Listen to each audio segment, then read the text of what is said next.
Olá pessoal, boa noite, sejam todos bem-vindos a mais uma live, a mais um bate-papo, a mais um encontro.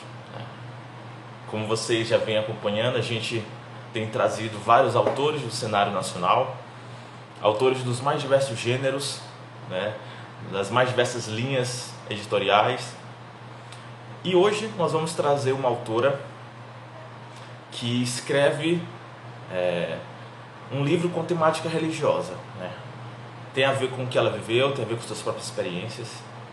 E para escrever esse livro, ela teve que ultrapassar muitas barreiras, quebrar paradigmas, porque ela é autista. Então a gente vai chamar ela para conversar, para ela contar um pouco para a gente como foi o processo de escrita, como surgiu a ideia do livro e como ela conseguiu solidificar sua carreira e trazer para a gente uma obra que trouxesse uma incrível reflexão sobre a vida, sobre a religiosidade e sobre o amor ao próximo. Tá? Vamos chamar aqui a Aleph.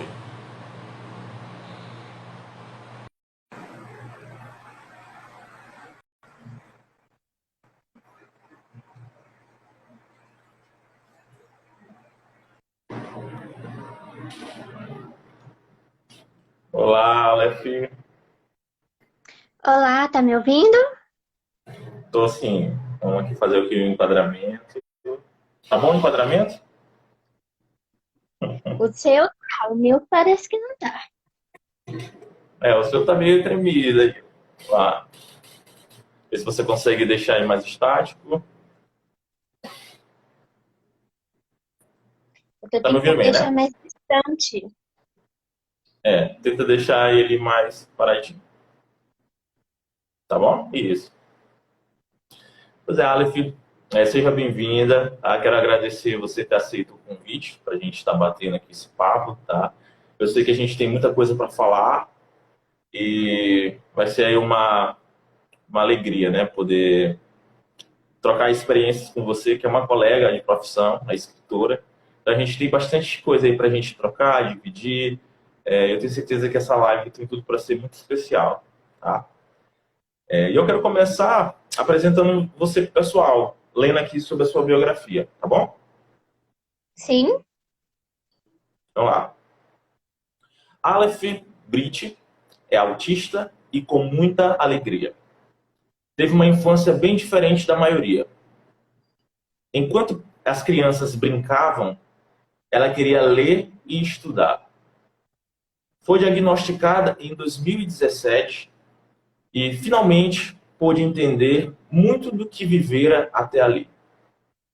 Aprendeu ainda mais a se amar e agradecer a Deus por ser exatamente como é.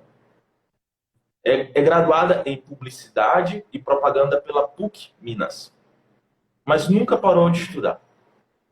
É idealizadora do projeto digital Aventura de Aprender, que ela vem com essa página desde 2008, que hoje conta com site, canal no YouTube, Facebook, Instagram e Twitter. Ela posta resenhas de livros e filmes, testemunhos e muito mais. Sua maior satisfação é ver mais pessoas se rendendo ao amor de Jesus e ao poder do Espírito Santo. Marca de Espírito é o seu primeiro livro, mais uma semente para cumprir esse propósito.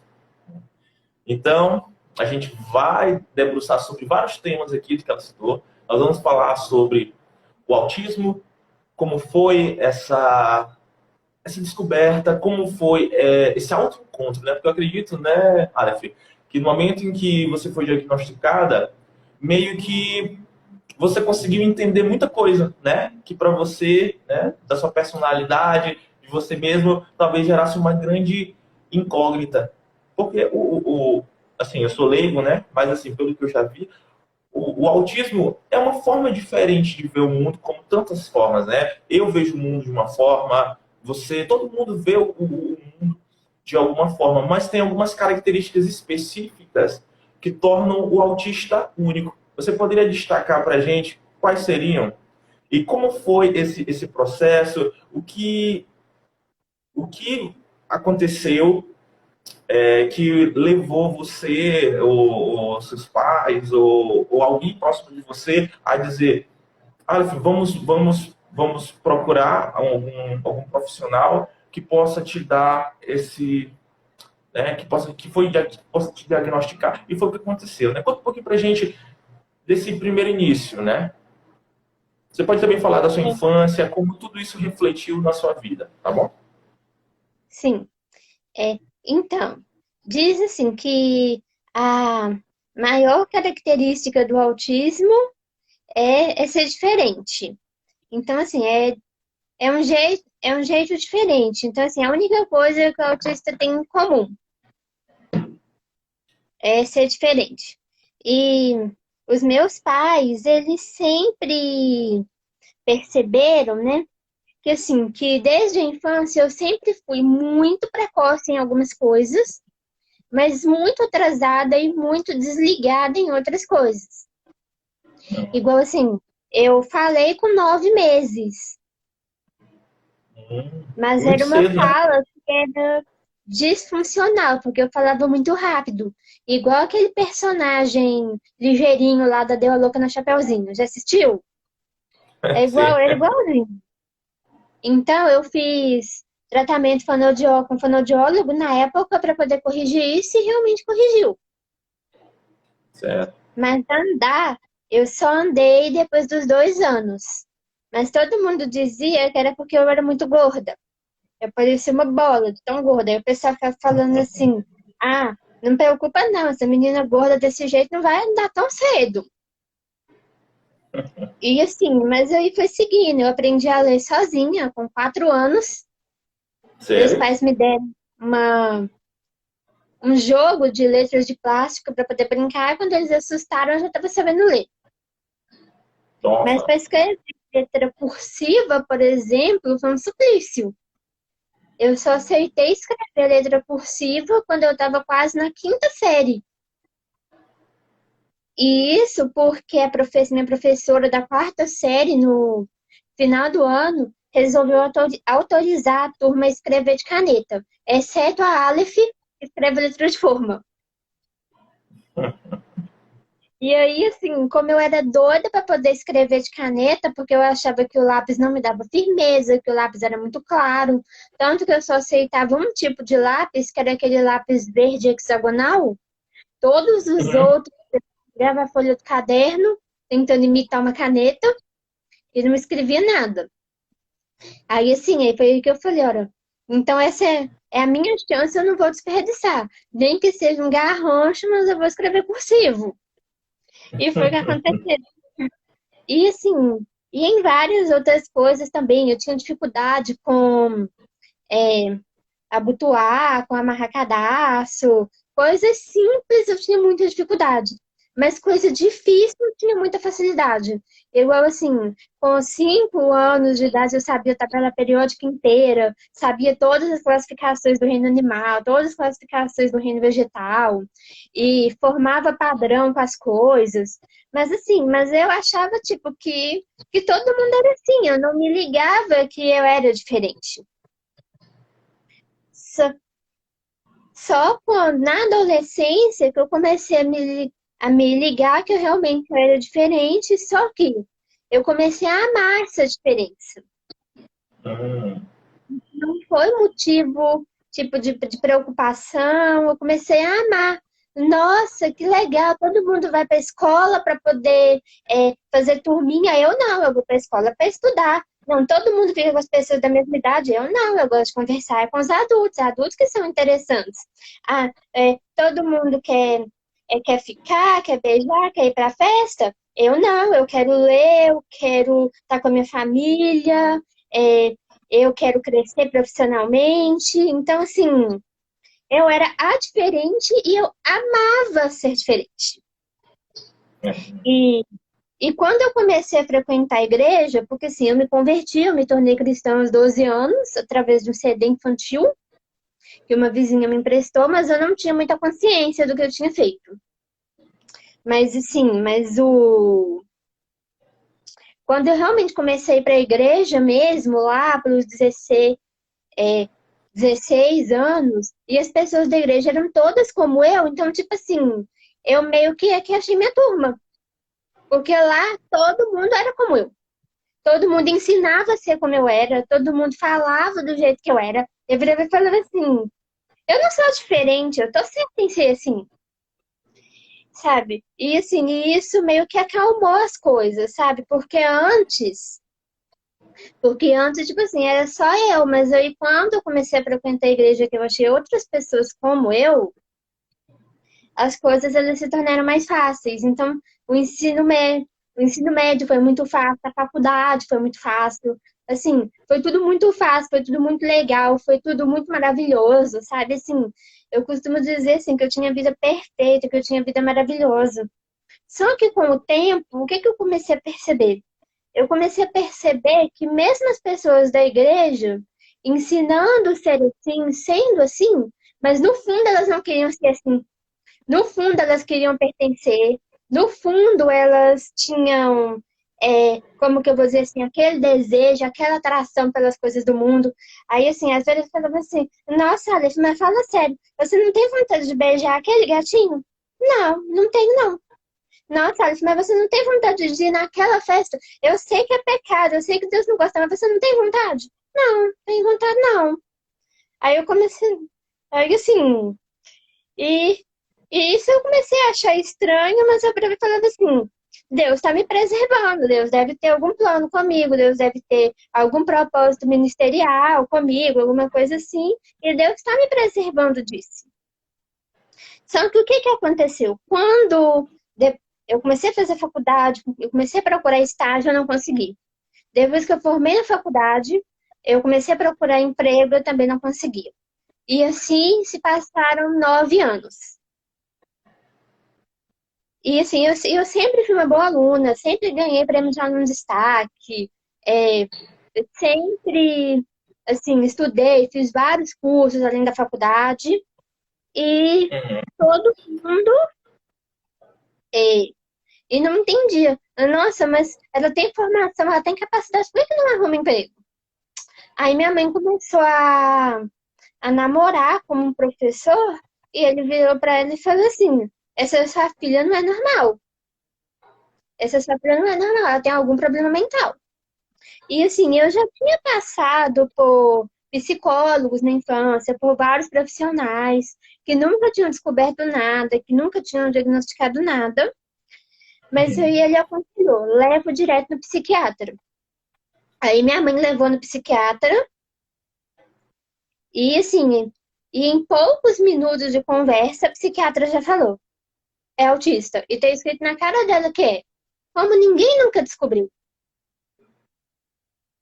E aí, assim, eu achei maravilhoso, né? Porque eu já sabia que eu era diferente, eu já sabia como que era meu jeito, eu já sabia que o meu cérebro funcionava diferente, mas eu achava que, tipo, que era o meu jeito, que era o jeito que Deus me fez, que era o meu jeito especial, que era o jeito que eu tinha sido criada, ok. Mas eu não sabia que isso tinha nome, eu não sabia que tinha estudo sobre isso, eu não sabia que tinha outras pessoas assim.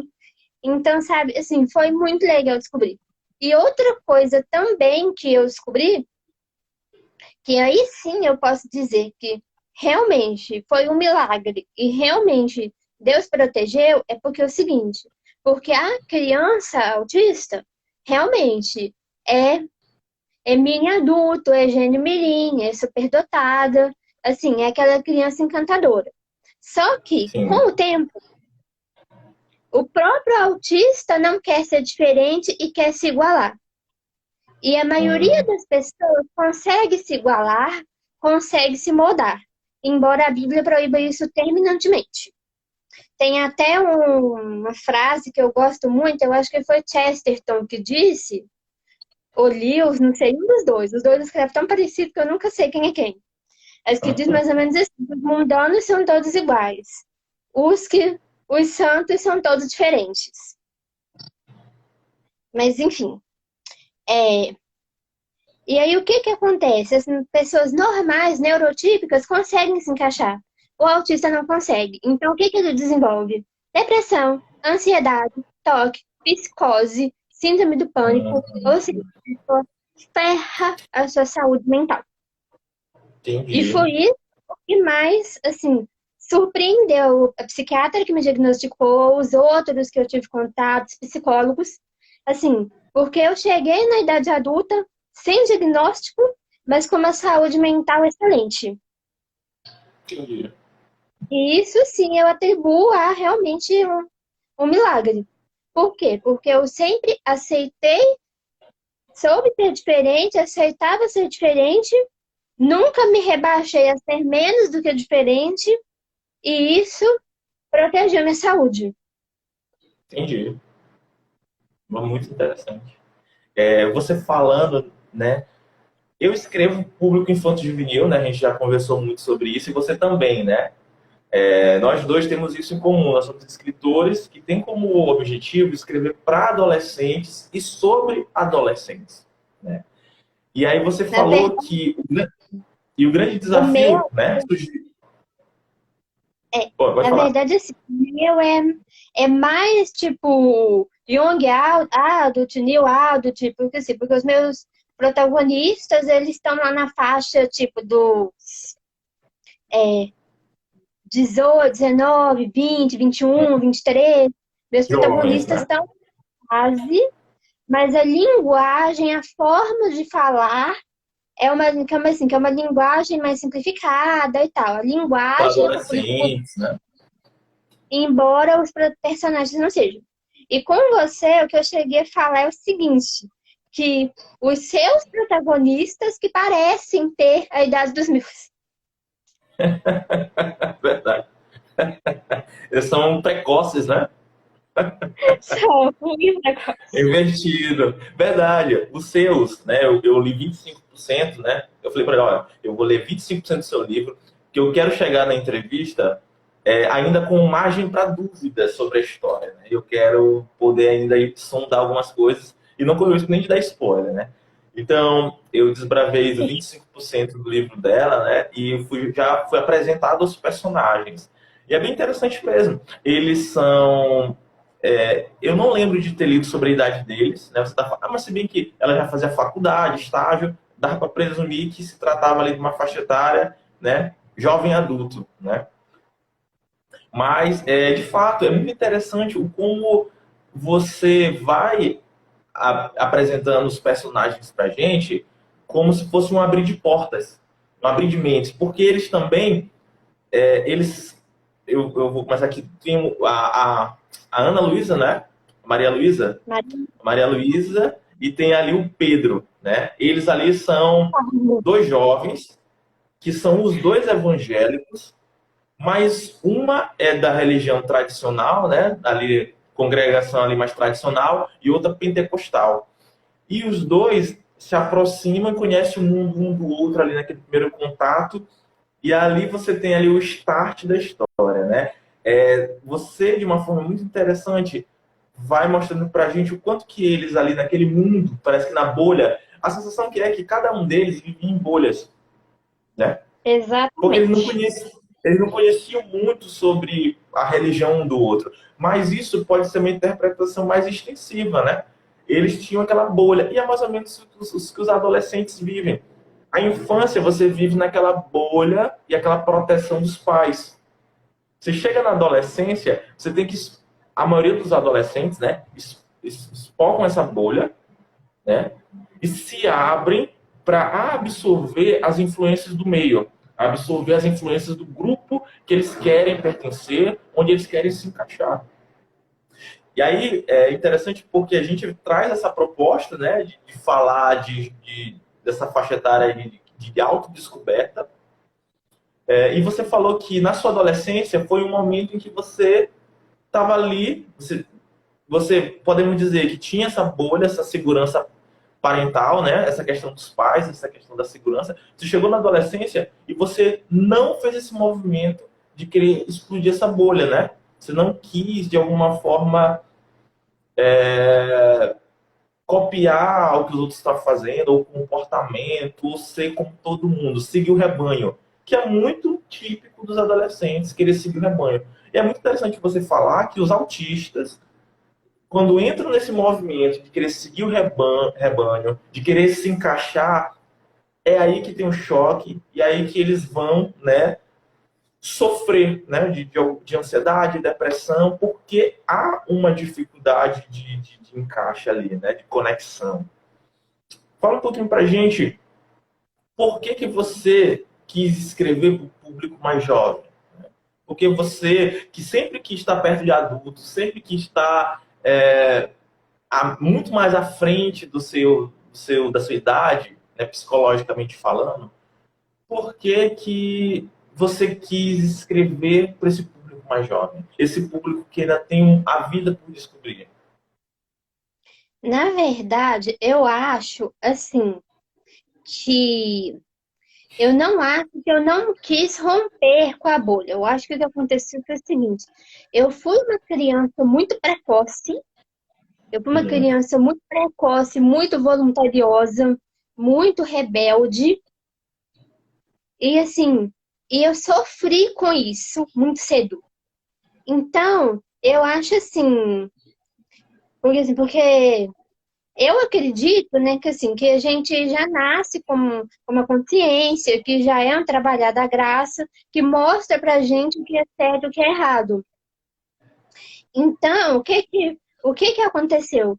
Eu fiz esse movimento muito precoce, mas assim, mas aí a própria graça foi falando assim, ó, não, não é por aí não, não, isso não tá certo, não, isso tá errado, não, o certo é isso aqui, sabe? Então, assim, e foi tendo meio que esse movimento, e como assim, apesar de eu não ter tido educação cristã, apesar de eu não ter tido conhecimento, entendimento na época, mas meio que pela própria consciência, eu meio que pude fugir disso. E eu também Entendi. converti muito cedo. Quando eu converti de verdade, quando eu me tornei cristã de verdade, foi com 12 anos. Que foi muito cedo. Então, assim, então eu acho que eu meio que fiz um caminho inverso. Não que eu não quis romper essa bolha. Eu tinha rompido ela muito cedo, mas eu decidi interromper o processo, sabe? Foi mais ou menos assim. Entendi. E em relação à história lá, na verdade, o start da história não é nem com eles. O start da história é com o rapaz dos dias atuais, que vai estudar na internet e acha que descobriu o mundo, que descobriu a verdade, que todo mundo está enganando ele. E, e o que que acontece? Simplesmente. E assim, e aí a família dele vira e fala assim: peraí, nem a história da nossa família você sabe, a gente vai te contar.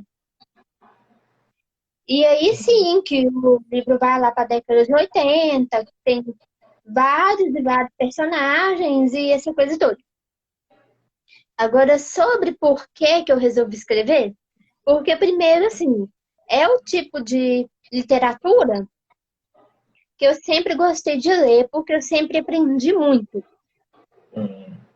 Série Vagalume, Série Veredas, aqueles livros da Agatha Christie, do Sidney Sheldon, esse tipo de livro, assim, eu sempre aprendi muito com eles, porque por ter dificuldade meio de interpretar a questão social, de saber o que passa na cabeça do outro e tal, a literatura me deu essa abertura de entendimento.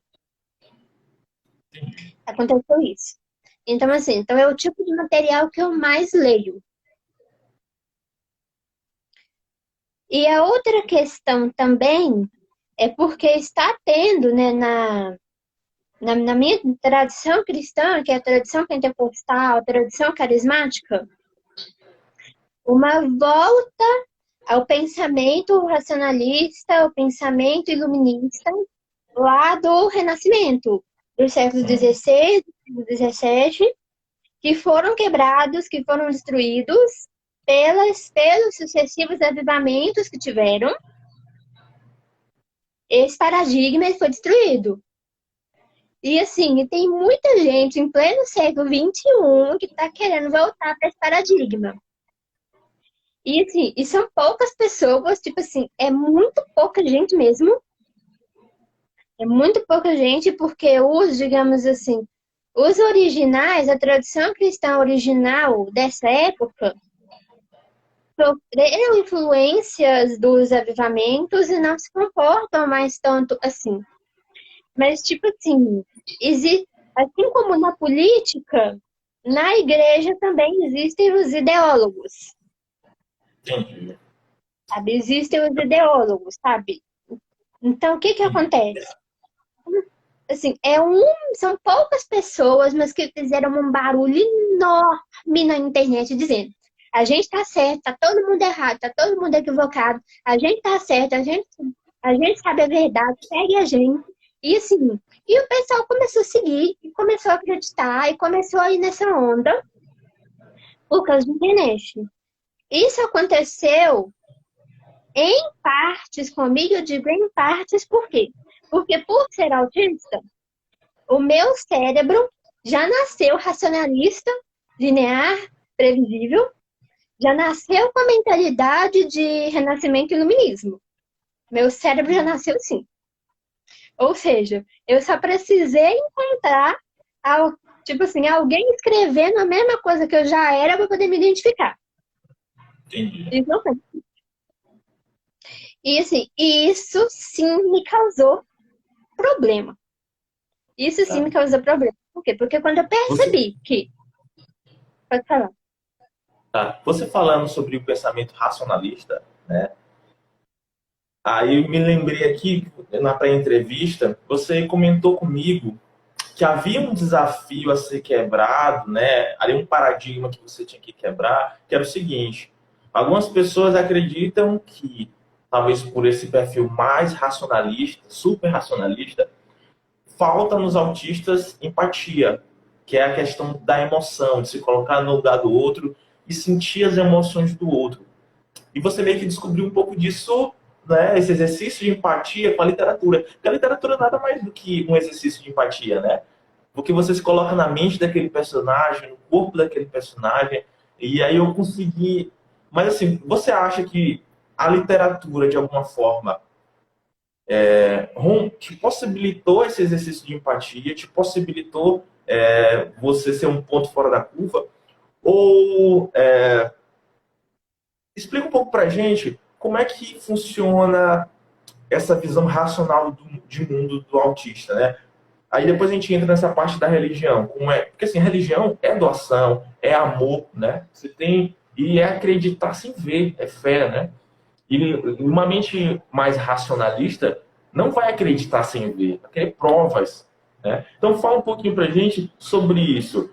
Esse dilema, esse paradigma que você teve que quebrar, né? De que autistas não são empáticos, de que autistas não se colocam no lugar do outro, nas emoções do outro, e como isso foi caminhando até chegar, né, na Aleph religiosa, com fé, que acredita sem ver.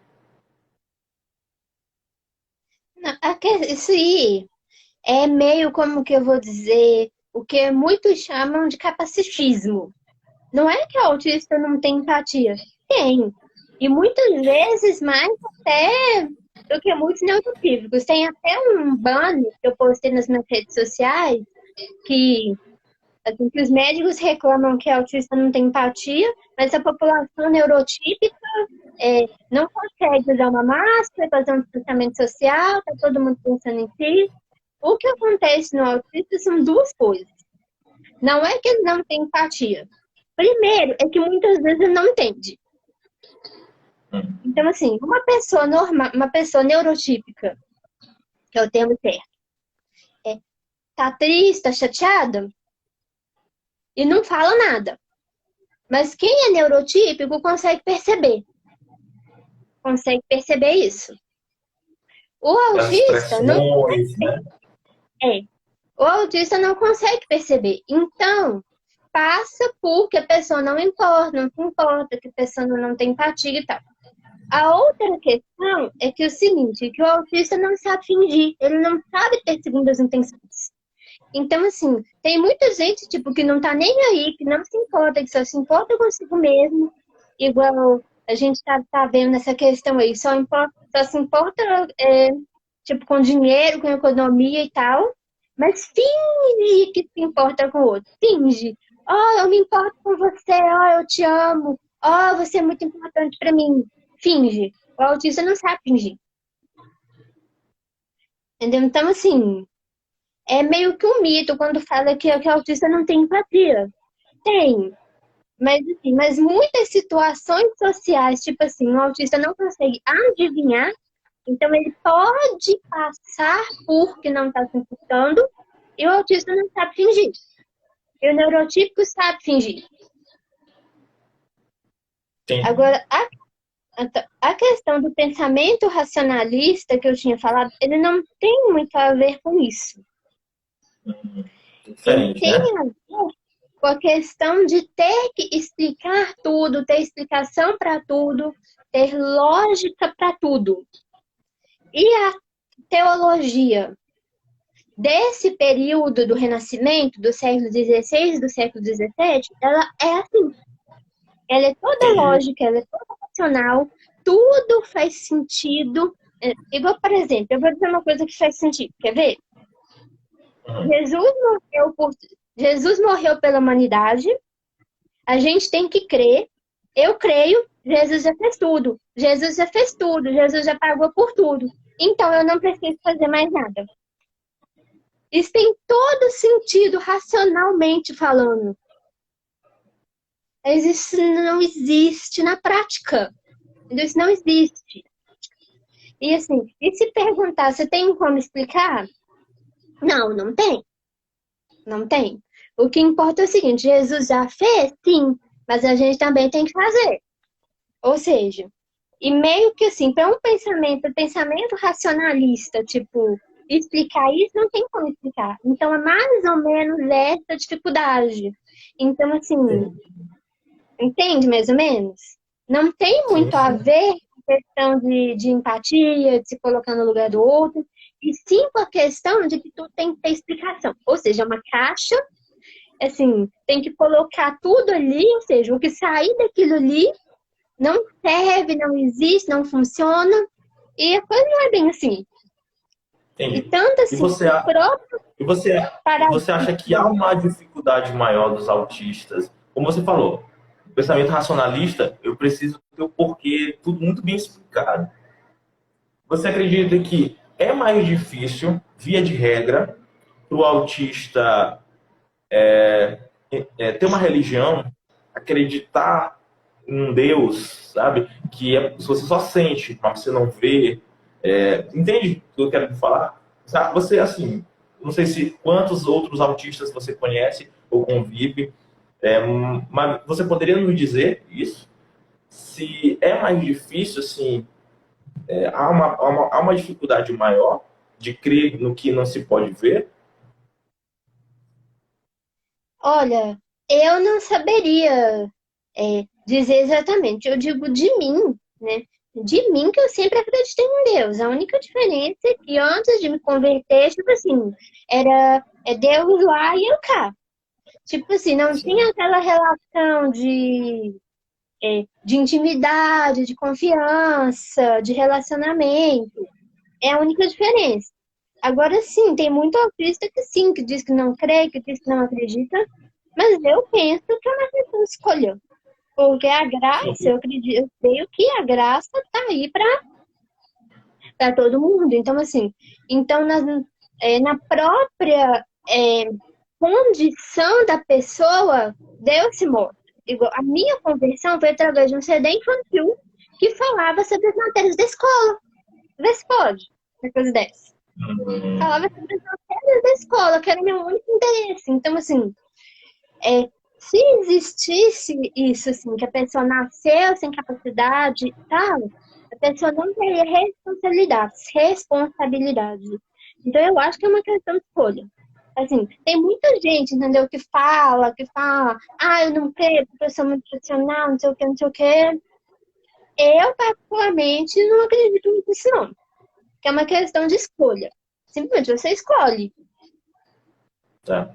Agora fala pra gente, Aleph, como surgiu a escritora? Tá? A leitora você já falou, desde a infância, mergulhada nos livros, os livros meio que moldaram parte de você. Mas como surgiu a escritora?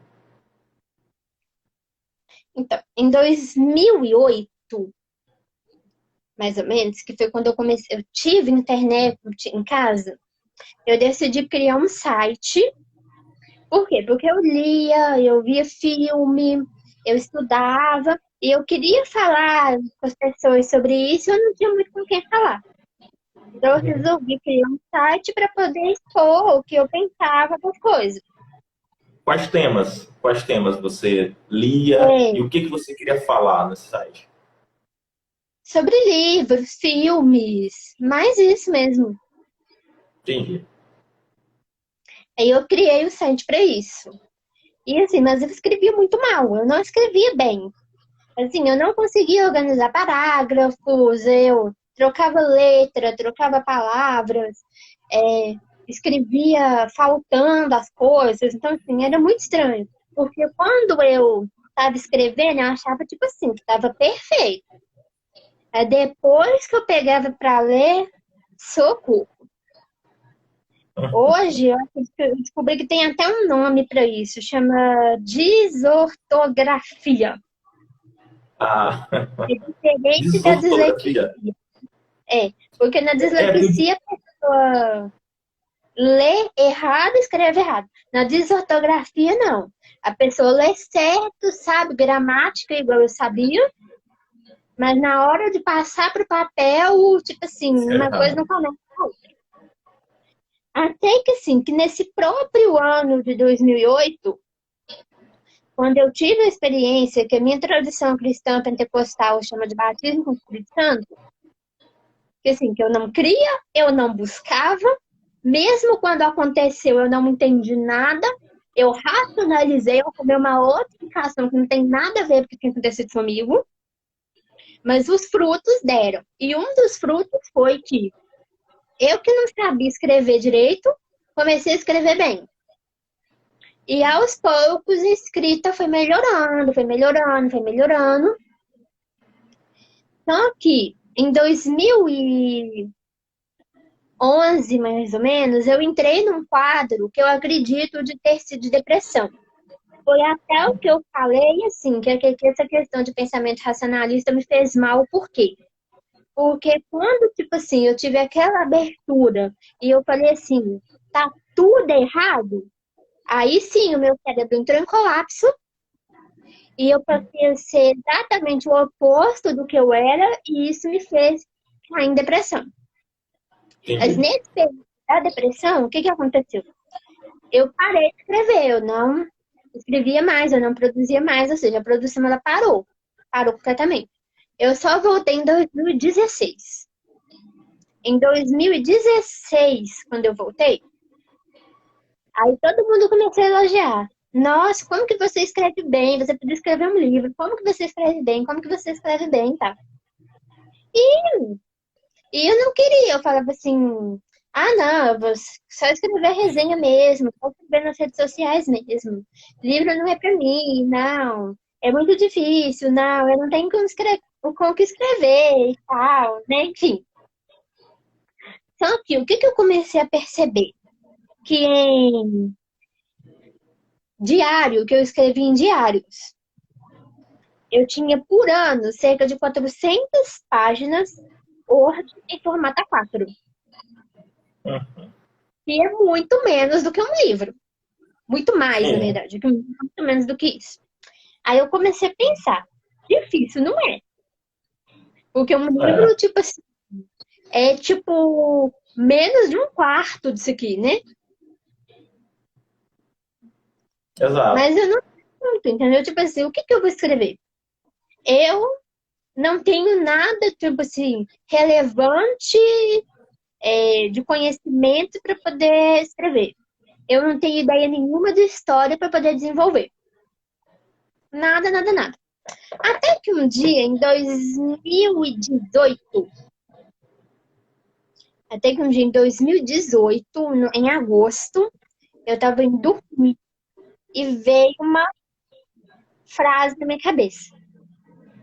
Eu sou cristã desde criança e eu nunca vi isso.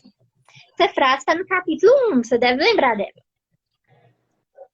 né? Agora eu não vou saber qual é a frase, mas diga aí. Lembra qual é a Pois é. frase? Dessa frase, nos dias seguintes, foi vindo toda a ideia para a história. Sim. vindo Você toda lembra a qual é a ideia. frase? Você lembra qual é a frase?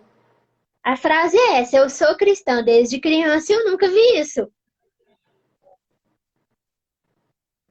Eu sou cristã Eu desde sou criança. Só cristã essa. desde criança e eu nunca vi isso. Essa foi a frase que veio, que deu Pô, origem a toda a história. deu origem a toda a história. Localidade, nome de personagem, acontecimento, tudo. E assim, e outra coisa assim também é que nesse tempo aí, de 2016, né, e tal, quando eu voltei para o trabalho das redes sociais, o que que eu comecei a perceber? Que os jovens, os adolescentes, eles estavam caindo no mesmo que eu tinha caído antes, Sim. mas por outros motivos, porque assim, porque o meu cérebro, ele já funcionava dessa forma. Desse pessoal não. Mas por questão de pertencer a um grupo, de encantamento, ou de desencantamento por muito absurdo que se vê por aí, muita espe- espetacularização, muita politicagem eclesiástica, essas coisas, né? Que acabou desiludindo alguns e outros foram encantados pela retórica, por argumentos convincentes e tal, e estavam embarcando nessa, né? E assim, como eu já tinha vivido, eu já tinha experiência, eu comecei a falar, não faz isso, eu já fui por esse caminho, não é bom, não faz isso, eu já estive lá, esse caminho não é bom, não, não, não. E eu fui contando meu testemunho. E ao mesmo tempo, eu perguntava para Deus, o que mais que eu posso fazer? O que mais que eu posso fazer, além de contar meu testemunho? Então, eu acredito que esse livro, ele também veio como uma resposta a isso. Por quê? Porque eu É. estudei, realmente estudei, eu li bastante livros sobre o assunto, tá? Mas são livros acadêmicos, de muitos que não são acessíveis para o público jovem, para o público adolescente. Então, Sim. o que é a minha proposta? É traduzir esse conhecimento acadêmico De forma em uma acessível. linguagem que qualquer Sim. criança consegue entender. E Sim, assim, sim. aí dessa frase veio toda a história e tal. E de agosto de 2018 até fevereiro de 2019. Em fevereiro de 2019, eu sentei na frente do computador e agora eu vou sentar para escrever e em junho eu vou terminar. E de fato, em junho de 2019 eu terminei. Aí eu contratei uma consultoria literária que leu o livro, inclusive uma pessoa assim que não é da minha tradição cristã. Eu quis assim, um olhar completamente de fora. Não para analisar a história, não para analisar a teologia. Para isso, eu dei para alguns pastores, eu dei para algumas pessoas, para poder falar assim: vê se não tem nenhum erro histórico aqui, vê se não tem nenhum erro conceitual. Mas para ela, eu dei para analisar a narrativa. Certo. E assim, gostou bastante, disse que ficou bastante surpresa. Disse assim, que tem uns plot twist, tipo assim, de arrebentar a boca do balão. Tipo Pô, assim. legal. Tô E curioso para ver se pode destruir. só que ela falou assim, pode ter mais. Você pode criar ainda mais suspense do que tem. Porque a primeira versão, ela era um romance de drama familiar e amadurecimento pessoal. Ele era Certo. basicamente isso. Mas ela me deu algumas ideias de poder criar realmente suspense, sabe? De criar aquele suspense, aquela coisa, sabe? E ela me apontou Não entregar tudo de uma vez, né? exatamente, ela usou exatamente essa palavra, não entregar o ouro. Ela me deu 4 lugares que eu poderia criar suspense. E eu fiz. Legal. Mas eu gostei tanto da ideia, mas tanto da ideia, que eu acabei criando suspense até onde ela não falou. É. Aí em novembro de 2019, eu mandei para uma editora avaliar. Para uma editora de publicação tradicional e tal avaliar. E descansei, esqueci, fui fazer outras coisas, fui cuidar do meu site e, enfim, fui fazer outras coisas, simplesmente esqueci o negócio. Mas passou um mês, passou 2 meses, passou 3 meses, passou 4 meses, passou tempo e nada. Nada, nada, nada. Aí aconteceu umas outras coisas também que eu não posso falar, porque é conversa interna, é conversa em off. E eu simplesmente desisti. Eu falei assim, olha, não é pra ser assim. Eu vou fazer de outra forma. E comecei a procurar editora para poder publicar. Encontrei essa editora aí que eu fechei o contrato. E depois de quase um ano, tipo assim, que o negócio ficou descansando, sem eu nem mexer, eu fui pegar para ler. Eu não mudei nada da história, eu não mudei nada da narrativa. Mas assim, mas eu vi que eu poderia fazer melhoria de linguagem, tirar palavras repetidas, adaptar expressões, fazer algumas mudanças, tipo assim, para o texto ficar mais fluido. Percebi Certo. alguns erros que eu tinha que corrigir e tal. Até efetivamente começar o trabalho com a editora. E aí teve trabalho com a editora, e depois teve que criar capas, textos complementares e essa coisa toda. Até que em janeiro desse ano eu abri o site e as redes sociais. Assim, que o esboço já estava pronto desde outubro, mas era o esboço. Mas sem a capa, eu não podia mexer com fonte direito, com layout, com design, com essas coisas. Por isso que eu não divulgava. Então, em janeiro, eu abri o site das redes sociais. Depois de 2 meses, em março, o livro foi lançado. Legal. E é isso. Tem alguma coisa que eu esqueci de falar? Uma, né? Deixar o pessoal agora curioso para conhecer a história, né? Eu queria que agora como a gente está chegando nos minutos finais da live, eu queria que você agora falasse um pouquinho, pessoal, o que eles podem esperar do seu livro, né? Marcas do Espírito.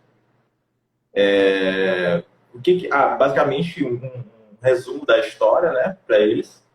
E onde eles podem encontrar, né? Você também falou que tem uma oferta especial, um preço de um desconto bom, que eles vão poder adquirir o livro por um preço bem especial, né? Então, assim, esses minutos finais é para isso, né? Você falar um pouquinho da premissa, o que eles podem esperar do livro e onde encontrar o livro para adquirir, tá bom? Então, a premissa principal é o seguinte, que antigamente, há 30 anos atrás, a referência dos jovens e dos adolescentes eram os pais, os professores, é, os líderes em geral. Era essa referência. Agora, na pós-modernidade, a referência passou a ser a internet e as redes sociais. Isso tem benefícios? Tem, claro que tem. Mas também tem perigos. Assim, da Exato. gente estar comprando uma narrativa, da gente estar comprando uma história que não faz sentido na nossa vida, assim, que só porque tem sentido cognitivo parece verdade, mas não é verdade. E assim, eu abordo a questão de igreja, a questão de comunidade, a questão de família. Mas não vale só para isso. Isso vale para a política, isso vale para a saúde, e assim, isso vale para uma infinidade de coisas. Quando o conhecimento é sólido, concreto e verdadeiro, está sendo trocado por alguns minutos de textos e de vídeos em redes sociais de gente que a gente nem sabe quem é. A premissa principal é essa. Falar um pouco da influência das mídias sociais na juventude pós-moderna e, ao mesmo tempo, resgatar aquilo que é bom, os marcos antigos do que é tradicional, sem cair no tradicionalismo e etc. Essa é a premissa principal. O que pode encontrar? Tem romance? Tem. Tem suspense? Tem. Tem aventura? Tem. Sim. Tem diversão? Tem. Tem informação? Tem. Ou seja, e tem muita surpresa também. Então, assim, Show. independente se a pessoa vai concordar com a informação, com o que eu estou explicando ali, mas vale para a narrativa, sim. E mesmo se a pessoa não gostar da narrativa, vai aprender alguma coisa. Isso eu garanto. Exato. Agora, Beleza. onde pode comprar? Isso. Para comprar a versão física, o melhor lugar agora é no site da Filos Editora, que é a editora que publicou. Chama Filos Editora. Só digitar Filos Editora no Google que você encontra. Tá custando R$ 25. Existem outros lugares que vende? Preço bom, Existe. preço bom. Tá muito mais caro. Tá muito mais caro do que isso. E para comprar o e-book, o melhor lugar é na Amazon. Tá R$ 9,90 Hum, e tá havendo uma super promoção por aí. Eu não vou dar detalhes agora, mas só fica de olho nas redes sociais. tá. Então, pessoal, sigam lá, tá? A página da Aleph, tá? Ela tem dois perfis. O do livro é @marcas do espírito. Repetindo, @marcas do espírito. Vocês vão lá na página dela, pessoal. Eu acho que isso aqui foi só uma amostra de tudo que vocês vão poder encontrar, né? Eu acredito que a Aleph é alguém, apesar de jovem, mas ela carrega muito conhecimento, muita vivência. Eu acredito que ela tem muito a nos ensinar, né? É um livro muito didático, uma linguagem muito simples, muito fluida. Eu tenho certeza que vocês vão mergulhar com os personagens desse universo, vão aprender muito. Não, eu acredito que vai fazer desmistificar algumas coisas. Eu, por exemplo, que não congrego em igrejas evangélicas, foi muito interessante para mim descobrir algumas coisas que eu não sabia, né? Então foi muito interessante e enriquecedor.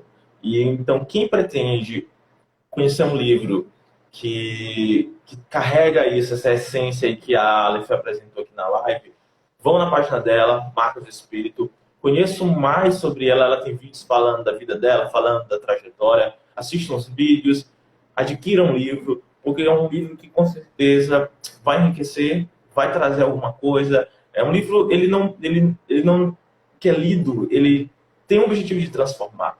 E ela tem muita vivência, muita coisa para compartilhar com vocês, né? Então, vão lá. E para finalizar, quero agradecer, Aleph, tá? Esse momento que você dedicou para vir bater um papo aqui comigo. Foi muito prazeroso, muito enriquecedor, muito interessante também. Você me ensinou muito, né, nessa breve conversa, você me ensinou muito. E eu espero que você tenha gostado aqui do nosso encontro, tá? Ah, sim. E o perfil é normal, né? O pessoal, e o do site é Aventura de Aprender. Isso.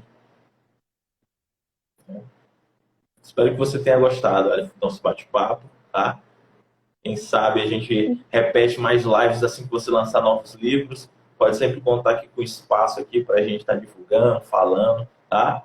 E qualquer coisa é só chamar, tá bom? Sim, Pessoal, quero agradecer a todo mundo aqui, né? Que ficou até agora, né? Essa live vai ficar salva. Quem chegou agora e não pôde acompanhar desde o começo, vai ficar aqui, salvo no perfil, né? @otonilouco, que é a página do meu livro. E é isso. Então a gente se vê em breve. Aleph, mais uma vez, obrigado, tá? E a gente vamos conversando aí, vamos trocando experiências e aprendendo mutuamente um com o outro, tá bom? tá bom. Tchauzinho. Tchau. Tchau.